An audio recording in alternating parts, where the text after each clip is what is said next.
حضرت عمرو بن ابسہ رضی اللہ عنہ فرماتے ہیں، ایک دفعہ ابو عبید نے ان سے کہا،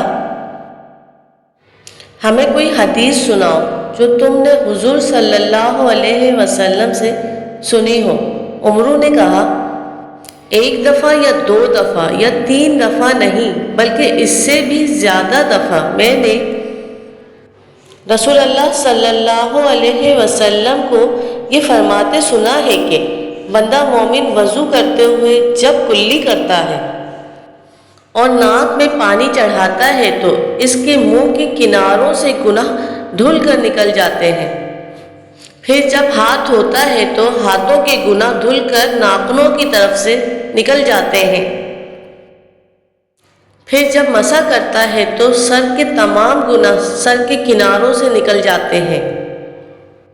پھر اگر وہ 2 رکعت نماز ادا کرے اور اس دوران وہ انتہائی خشوع اور وضو کے ساتھ صرف اللہ تعالیٰ کی طرف توجہ رکھے تو وہ بندہ گناہوں سے ایسے پاک ہو جاتا ہے گویا کہ ماں کے پیٹ سے آج ہی پیدا ہوا ہے۔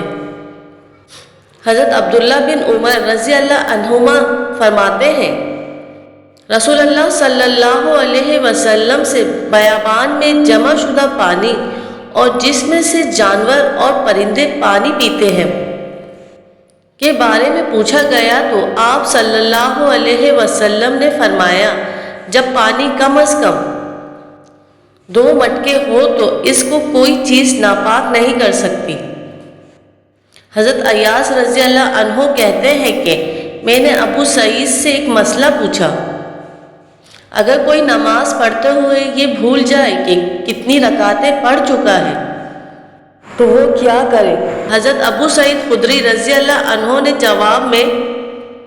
رسول اللہ صلی اللہ علیہ وسلم کا یہ ارشاد سنایا، جب کوئی نماز پڑھتے ہوئے بھول جائے کہ کتنی رکعتیں پڑھی ہیں تو آخر میں 2 سجدے کر لے، اور جب کبھی شیطان یہ وسوسہ دلائے کہ تمہارا وضو ٹوٹ گیا ہے تو جب تک اس کی بو نہ سونگھ لو یا اس کی آواز نہ سن لو شیطان کو جھٹلاتے رہو اور یہی سمجھو کہ وضو قائم ہے۔ حضرت زید بن خالد الجھنی رضی اللہ عنہ فرماتے ہیں کہ